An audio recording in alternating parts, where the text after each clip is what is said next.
अस्सलामु अलैकुम वरहमतुल्लाहि वबरकातुहू। दोस्तों, आज रमज़ान का पाक महीना चल रहा है। इस रमज़ान के महीने में खूब शिद्दत से लोग कुरान को पढ़ते हैं और मैं उसी शिद्दत के साथ कहता हूँ कि अल्लाह कहता है, वो कौन है जो समझे मैं उसे कुरान समझाऊँ, वो कौन है जो पढ़े। अल्लाह के रसूल सल्लल्लाहु अलैहि वसल्लम ने कहा कि जो शख्स अरबी का एक लफ्ज़ पढ़ता है उसको 10 नेकियां मिलती हैं।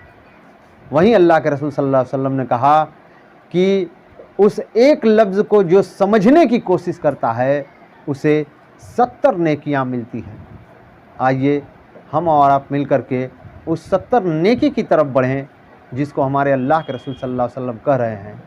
आज हम पढ़ने वाले हैं सूरह बकरा की आयत नंबर 259। तो शुरू करता हूँ अल्लाह के नाम से जो बड़ा मेहरबान निहायत रहम वाला है। और जब इब्राहिम ने खुदा से कहा कि ऐ परवरदिगार, मुझे दिखा कि तू मुर्दों को किस तरह ज़िंदा करेगा, खुदा ने फरमाया कि क्या तूने इस बात को माना नहीं?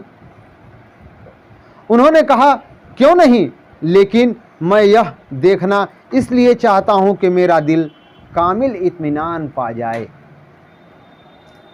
खुदा ने फरमाया कि 4 जानवर पकड़कर अपने पास लो और उसे टुकड़े टुकड़े करके फिर उसका एक टुकड़ा हर पहाड़ी पर रखवा दो। फिर उनको बुलाओ तो वे तुम्हारे पास दौड़ते चले आएंगे और जान रखो कि खुदा गालिब हिकमत वाला है। बेशक अल्लाह जो है अपने नाम के साथ हमेशा 2 लफ्ज़ लगाता है। जैसे वो रहीम है, रहमान है, गालिब है, हिकमत वाला है, इल्म वाला है और उसात वाला है। इसी तरह अल्लाह ने कहा कि मैं गालिब और हिकमत वाला हूँ। जो लोग अपना माल खुदा की राह में खर्च करते हैं उनके माल की मिसाल उस दाने की सी है जिसके 7 बालें उगें और हर बाल में 100 दाने हो, जिसको हम भुट्टा भी कहते हैं। और खुदा जिसके माल को चाहता है ज़्यादा करता है, वह बड़ी उसात वाला और सब कुछ जानने वाला है। देखिए यहाँ फिर 2 लफ्ज़ को कहा कि वो बड़ी उसात वाला और सब कुछ जानने वाला है। जो लोग अपना माल खुदा के रास्ते में खर्च करते हैं फिर इसके बाद न इस खर्च का किसी पर एहसान रखते हैं और न किसी को तकलीफ़ देते हैं, उनका बदला उनके परवरदिगार के पास है और क़यामत के दिन न कुछ उनको डर होगा और न वे गमगीन होंगे। अल्हम्दुलिल्लाह, अल्लाह कैसी बातें कहता है। उसकी बातों को सुनकर कितना दिल लुफ्तंदोज होता है कि आज जो वो कर रहे हैं कल क़यामत के दिन इस करनी का फल उन्हें ज़रूर मिलेगा। आगे पढ़ते हैं। जिस खैरात देने के बाद लेने वाले को तकलीफ़ दी जाए उससे तो नर्म बात कह देनी और बेअदबी से दरगुजर करना बेहतर है और खुदा बेपरवाह और बुर्दबार है।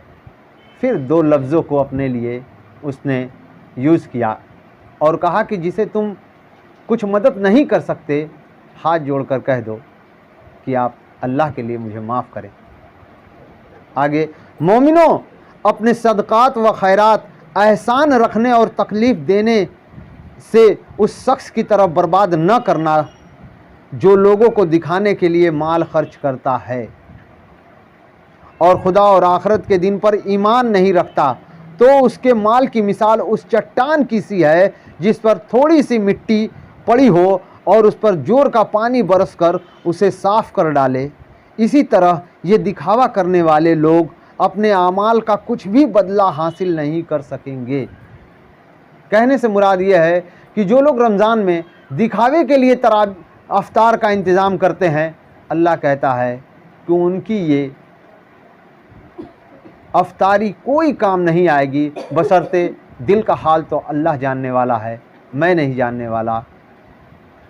और खुदा ऐसे नाशुक्रों को हिदायत नहीं दिया करता। असल में जो कुछ भी करना चाहिए वो सब इस गरज से करना चाहिए कि अल्लाह इसके बदले तू हमें सबसे बेहतरीन यानी कि हिदायत दे दे।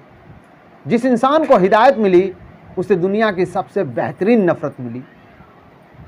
और जो लोग खुदा की खुशनुदी हासिल करने के लिए खुलूसे नियत से अपना माल खर्च करते हैं, उनकी मिसाल एक बाग सी है जो ऊंची जगह पर हो। जब उस पानी पड़े तो 100 गुना फल लाए, और पानी न भी पड़े तो खैर फुआर से ही सही, और खुदा तुम्हारे कामों को देख रहा है।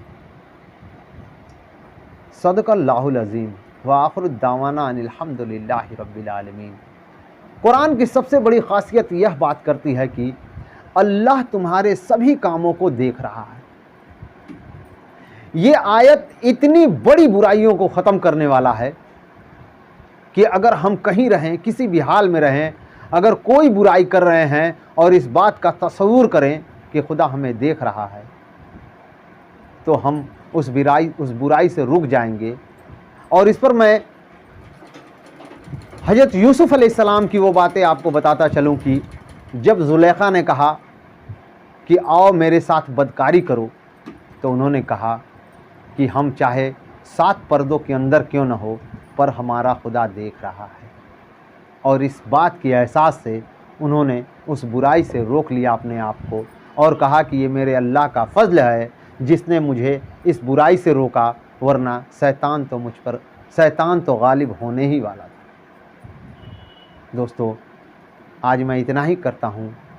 आगे कल फिर मैं आगे पढ़ूँगा। अस्सलामु अलैकुम व रहमतुल्लाहि व बरकातहू।